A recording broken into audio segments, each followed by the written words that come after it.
Hey everyone, how you doing? It's Ryan Bradshaw, your instructor. Today we're talking business ethics and diversity and inclusion, which is chapter 8 in the OpenStax book, also module 6 in your schedule.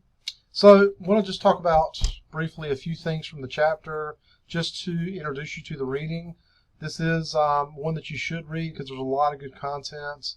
I know reading is not always fun, but it's an important part of your educational journey and will add a lot of value to what you get from this class. And so diversity and inclusion, when you think about diversity, what's some of the first things you think about? And I'll tell you that most people think about the surface things that we see. White male, older in age, not old, but getting older, got some gray beard, and you can make some assumptions or stereotypes based on the things that you see. But if you didn't know me, you wouldn't get anything from my personality. You wouldn't know about my work methods or my work ethic. You wouldn't know about my morality, my personal beliefs. You wouldn't know about my attitude. You wouldn't know about my experience and my perspective. So there's a lot of things that you wouldn't get just from looking at me and classifying me in some diversity group. And so it's important to go beyond the physical attributes of an individual.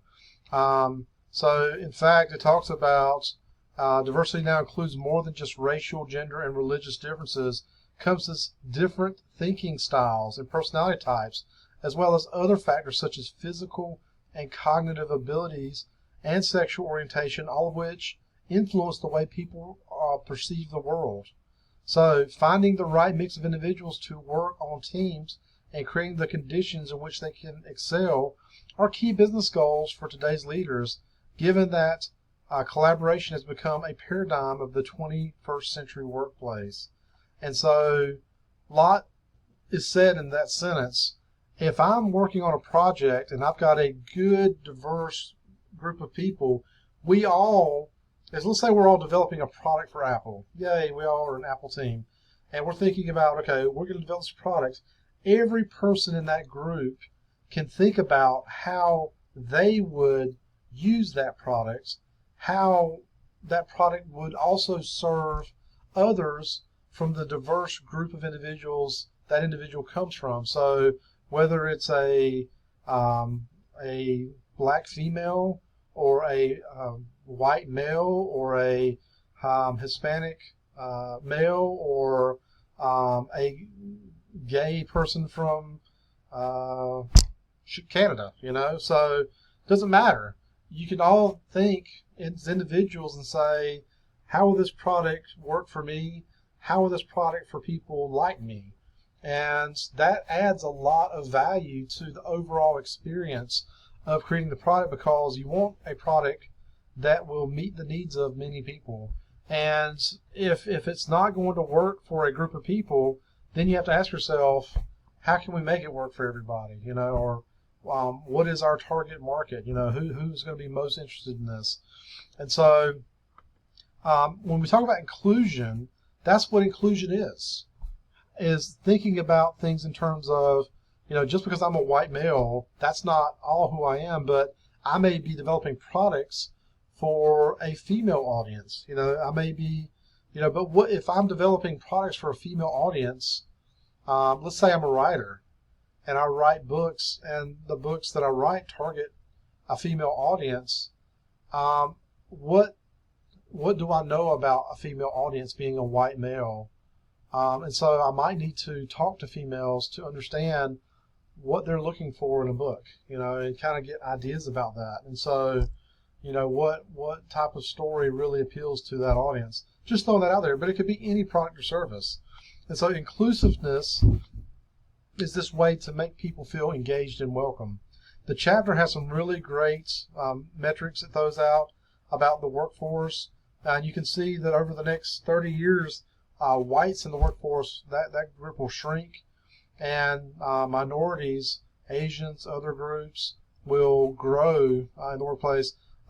In this metric, the black racial makeup stayed consistent. This is just a projection.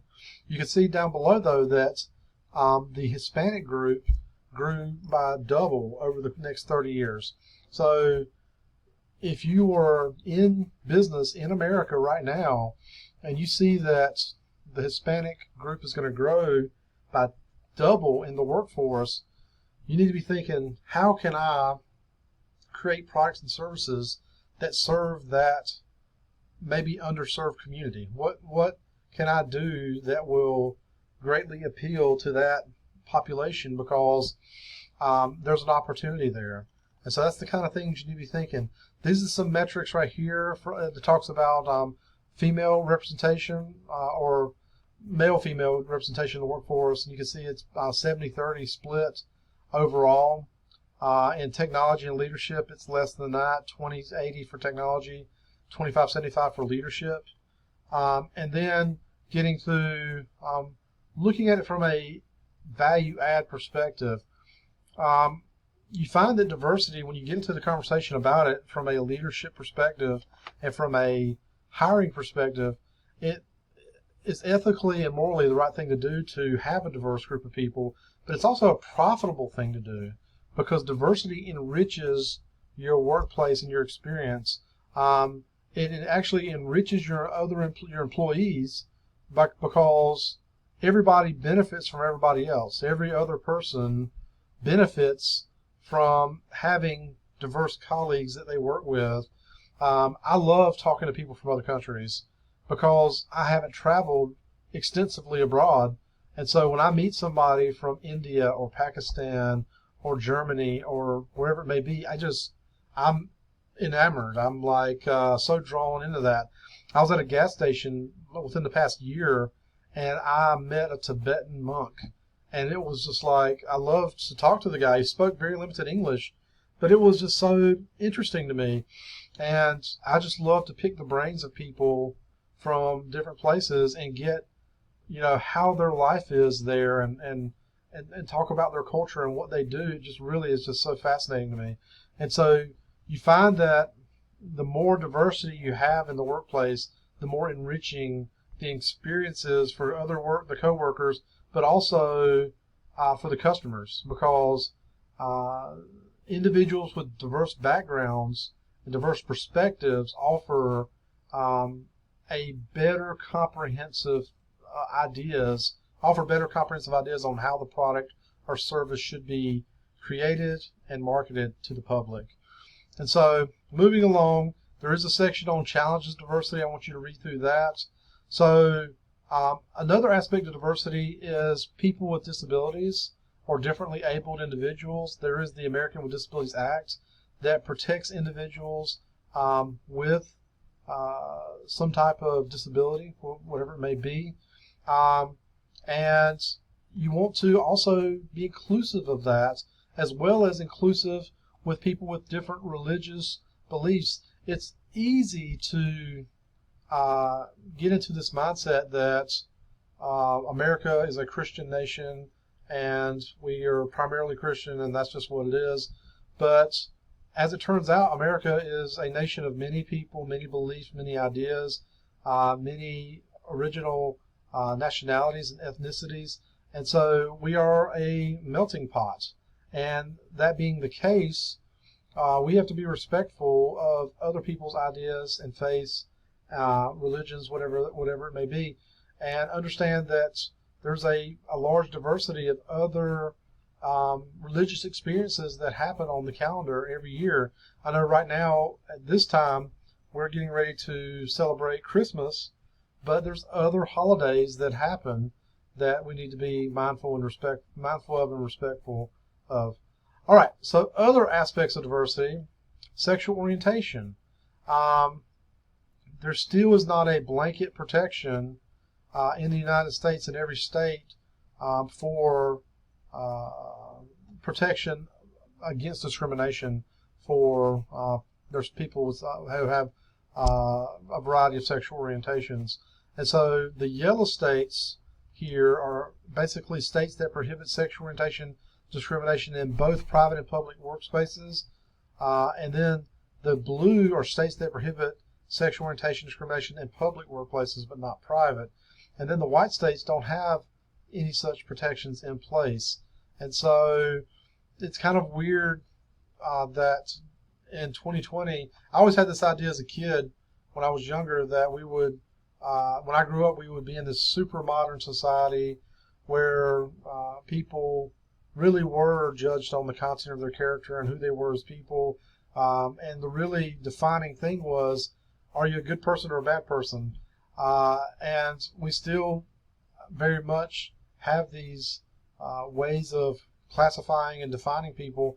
And it seems silly to me because people, I believe that over 95% of all people are good people. They want to do good things and contribute in good ways to the world. And we should be respectful of everybody. And we need to get back to respect. You know, there was a lot of things I learned at Walmart. Some things I didn't like. There was a lot of things I didn't like about working there because of the very rigid culture and negative culture. But one of the things I did learn was this idea of respect for the individual. That was a cornerstone of the belief system. I don't know how much it was practiced, but we did have this idea of respect for the individual, a philosophy, and I believe that to be true, whether it was in practice or not. And I think that individuals should be respected, and human beings are precious. They just are. People are precious, and we need to respect people's thoughts, feelings, ideas, and recognize that people have something to offer. I learned something from most everybody, whether it's somebody's teaching me something to do or to be, or something to not do or be. I learn both ways, and so you should be open to people's thoughts, feelings, and recognize that they have something to offer. All right, so ethical considerations, I want you to read through that. States with most corporate equality indexes, look into that. And get to, toward the end of the chapter, I want to talk about this very briefly. The middle class United States has been getting crushed the past several decades, mainly my lifetime. So we had this time where we had this rich and poor in the United States, if I get in the camera, yeah, rich and poor. And then we created the Industrial Revolution where we had a middle class get created. A lot of poor people kind of became middle class, working in factories, good things. Still the rich, though. And now what's happening is that middle class is getting crushed back down to the bottom. And the reason why that's happening, a lot of reasons. Number one, the industrial time has gone to the wayside. A lot of jobs have gotten exported. Globalization, you know, that's we don't make as much stuff as we used to, so that's one reason.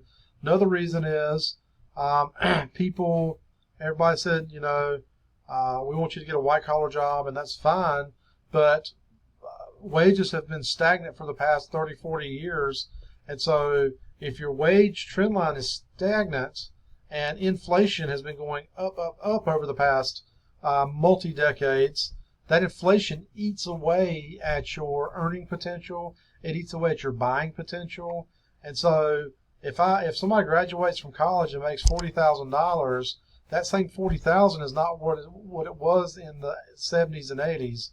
And so your parents might have bought a house for, you know, $30,000 to $50,000 in the 60s and 70s, and now that same house is $120,000, $150,000. But yet you're still making that same $40,000 that they were making in the 70s, 80s. So yeah, I mean, those are some strong reasons why that middle class is getting crushed. And in order to make ends meet, people are taking on more debts and they're working multiple jobs. And so this is what the result is. You're seeing the top 1% of the 1% having the lion's share of all the money. The top 1% still getting a big chunk. The top 95%, that's all these stacked together, are getting the vast lion's share. And then look, the top 10% is all these metrics together. And then that bottom 90% is getting everything else. So read about income inequality. It's a real problem. And make sure that you go through and read the rest of the chapter. If you have any questions, let me know. and I'll talk to you again soon. Have a good one.